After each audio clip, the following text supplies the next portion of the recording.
Hello, my name is Andreas and I am the co-portfolio manager for the Montgomery fund. Today I would like to talk about the consumer sentiment data that Westpac published last week in the Red Book, describing Australians' expectations for the economy, which is based on a wide-ranging survey. The Red Book is a very useful resource, and what it's currently showing is a bit surprising given the rate cuts that RBA has put through starting in June this year. Normally, you would expect rate cuts flowing through to reduce mortgage costs to make people feel better about their economic situation, but that is not the case at the moment. As we can see from this slide, the consumer sentiment reached a 4-year low in October, and the data is showing a steep drop in sentiment. The last time the index reached this low was back in July 2015, when the Chinese stock market suddenly fell by about 30%, whereas this time around, asset markets are generally performing pretty okay, so it's hard to attribute the steep decline to falling assets markets. What is even more telling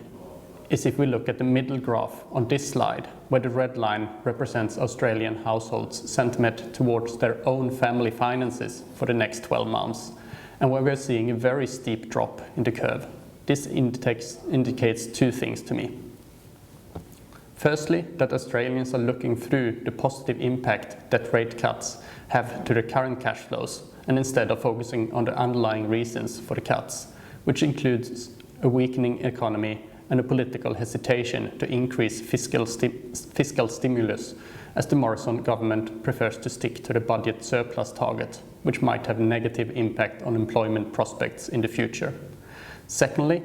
this is probably also a reflection of the macro-political situation, where there are many factors causing people to feel worried about the outlook for the economy, including the trade war between US and China, Trump's domestic political problems, and the Brexit situation, which continues to drag on without a clear end in sight. It is also interesting to see people's attitudes to saving, where in the left-hand chart here, we can see that although there has been a slight improvement in people's attitudes towards property, it does not seem to be very significant to me and not enough to justify the strong price increases and high auction clearance rates being reported over the last couple of months, especially in Sydney and Melbourne. The biggest increase is in the don't know category, indicating that people in general are struggling to find attractive investment opportunities in the low interest rate environment. Overall, what the results of the survey tells me is that the rate cuts have had very little impact overall, and any remaining ammunition that RBA has left will probably also have very little impact on consumer sentiment, and that the outlook for discretionary spending in particular is pretty bleak.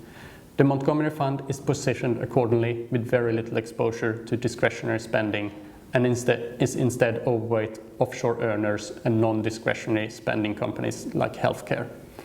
Thank you very much for listening, and please continue to follow us on your choice of social media as well as our website.